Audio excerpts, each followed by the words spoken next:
My stepsister stole my fiancé at my own wedding. And if that isn't insane enough, she actually married him. Right there, in front of me.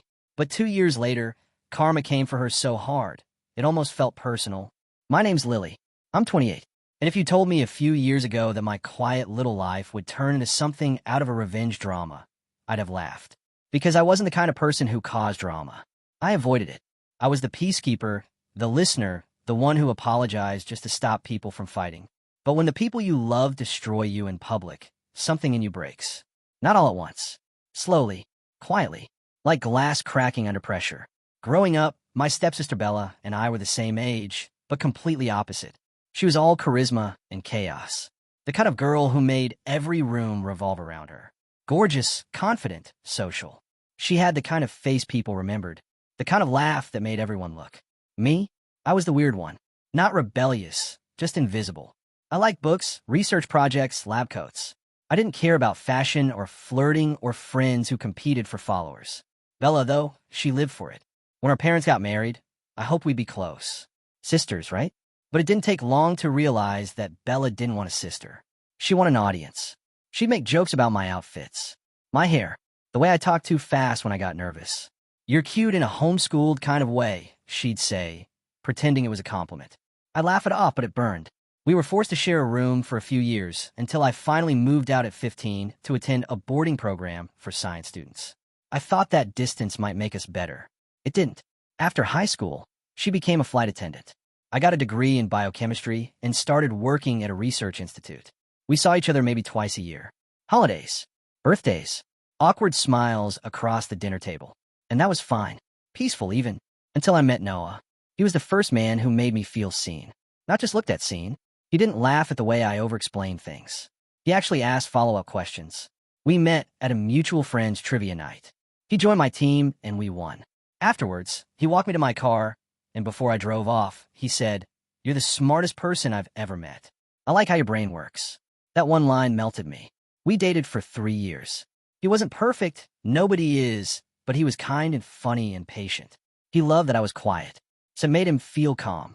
We built a rhythm. Morning coffees, evening walks, movie nights where I'd fall asleep halfway through.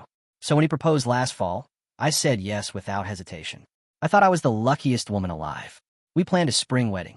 I wanted something simple, small venue, close friends, nothing extravagant. The kind of wedding that felt like us.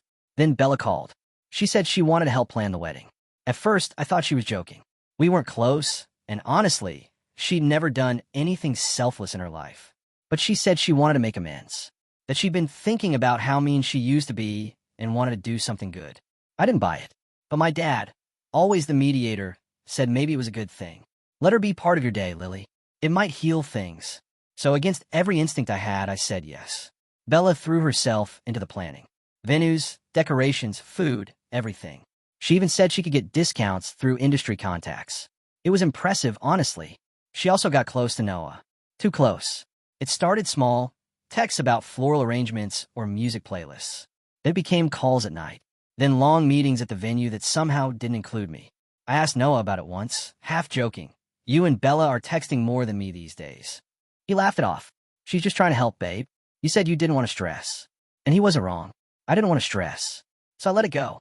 The day before the wedding, we did a final walkthrough at the venue. Bella was there, chatting with the event manager like they were best friends. Noah stood beside her, smiling, laughing. My stomach twisted, but I told myself it was nerves. Tomorrow would be perfect, I thought. I'd marry the man I loved, and all of this tension would fade. The morning of the wedding, everything was chaos. My hairdresser was late. The caterer needed final confirmations. But I didn't care. I was happy. Until I realized Bella was nowhere to be found. She was supposed to handle the setup. My maid of honor said she'd seen her outside earlier, looking upset. I didn't have time to worry about it. Then, when I walked down the aisle, I saw her, sitting in the far corner of the room, crying. Not smiling tears. Ugly, broken sobs.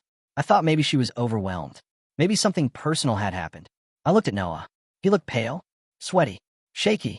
I squeezed his hand. "You okay?" "Just nervous," he said. The pastor started the ceremony. And then he said those words. "If anyone has reason, these two should not be joined in marriage. Speak now, or forever hold your peace." Bella stood up. The room went silent. She was trembling, crying harder. She started. I can't let this happen. Everyone gasped.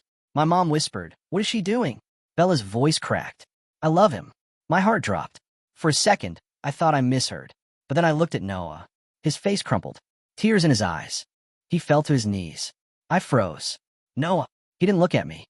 Bella rushed to him, knelt beside him, and said, "Tell her, Noah. Tell her the truth." I screamed, "What truth?" He whispered, "I'm sorry." "For what?" He looked at me, really looked at me, and said, "It started during the wedding planning. I didn't mean for it to happen, but I fell in love with Bella." I swear, the air left my lungs. The entire room erupted. Gasps, murmurs, phones recording. My mom tried to grab Bella. My dad stood frozen. The pastor dropped his Bible. I walked out. Couldn't breathe. Couldn't think. Just left. But it wasn't over.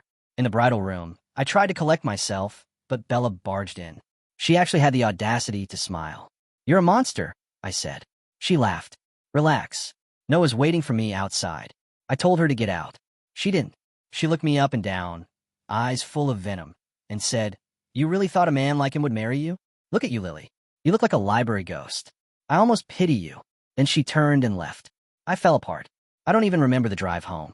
I just remember sitting on my friend's couch later that night, still wearing the wedding dress, mascara smeared, feeling like my life had ended. The next morning, a moving company texted me asking for delivery instructions. Noah had hired them to remove my things from our apartment. He planned it, days before the wedding. I didn't respond. I just blocked his number. I spent weeks crying. People online said I should have seen it coming, that I was naive, that it was my fault for trusting them. But you can't predict betrayal. You can only survive it. A few months later, I got an email from Bella. It was a wedding invitation to her and Noah's ceremony at the same venue. She didn't even write a note, just attached the digital card with a heart emoji. I showed it to my dad. He looked disgusted. That night, I sat on my bed and thought about revenge. I didn't want to ruin her life. I just wanted her to feel something close to what she made me feel. Then I remembered, she smoked weed. Normally, I wouldn't care, but she was a flight attendant, and her airline had zero tolerance. Random drug tests. She used to brag about how she got away with it, said she had friends in the testing lab. So I wrote an anonymous email to her employer. Said I was a concerned passenger who suspected one of their flight attendants was using substances on the job. I gave details, her full name, dates, flights, told them to test her. And then I waited. Weeks went by. I forgot about it. Moved to a new city. Started a new job. 2 years later, my dad called. He sounded heavy. "Lily, I need to see you." I agreed. We met at a small cafe. He looked older, tired. "It's Bella," he said. "She got fired. Apparently, the airline ran a surprise test. She failed. When questioned, she confessed everything. She'd been paying off the guy in the testing lab, sleeping with him. They blacklisted her. No airline would touch her. She tried to lie, saying jealous co-workers framed her. But when Noah found out, he lost it. He left her.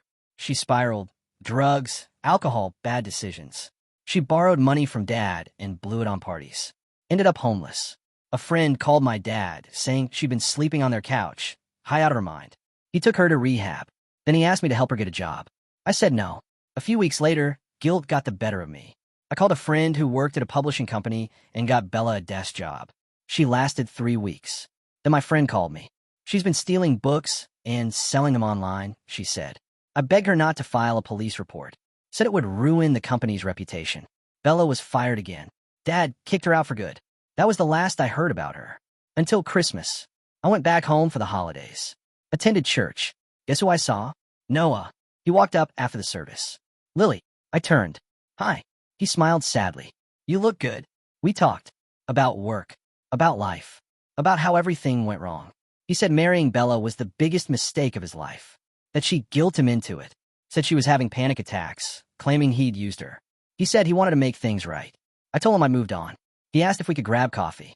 I hesitated, then agreed. It wasn't romantic. It wasn't emotional. Just closure. But that night, when I turned on my phone, there were 20 texts from him. "Miss you. You look beautiful today. Can we try again?" I ignored them. A few days later, he called. I answered. "What do you want?" He said, "If you didn't want to see me again, why'd you meet me?" "Because I'm not bitter," I said. "But that doesn't mean I want you back." He hung up. A week later, he called at 2 in the morning. I picked up half asleep. He slurred, "Just checking on you." My boyfriend, who was sleeping next to me, grabbed the phone. And let's just say, no one never called again. That was the moment I realized something. Sometimes karma isn't a single event. It's a slow, poetic unraveling. Bella lost her career, her reputation, her marriage, and her peace. Noah lost me, and I found myself.